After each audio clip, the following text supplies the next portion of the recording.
Кога имав 11 години, мајка ми отиде за Германија и беше преку глава од нас. Тогаш имав и дечко постар од мене. Почнав со него по улици да одам. Тој ми наоѓаше мажи и ме пракеше да се продавам, а парите ги зимаше тој. Ова е една од многуте потресни животни приказни на младите жртви на трговија со луѓе, прикажана во полчасовниот документарен филм насловен како Излез, кој денеска можеа да го видат штипските средношколци.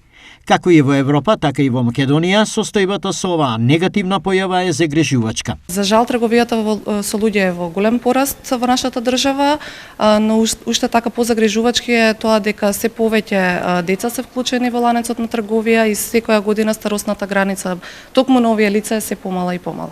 Бројките кои што на идентификувани жртви на трговија со луѓе во нашата држава, оние идентификувани од страна на институциите, за жал не се поклопуваат со реалната слика на лица кои што се идентификувани како потенцијални, но и како жртви на трговија со луѓе. Затоа вакви и слични средби со предавања, дебатирање и отвореност во искажување на проблемите на младите е најдобрата превентива, тврди председавачот на Општинскиот совет Весна Карагунова-Кожинкова. Општината ќе ги преземе сите чекори преку едукативни работилници, преку организирање на предавања на класните часови, се со цел учениците да стекнат определени знаења за спречување на ова зло што се случува во нашата земја.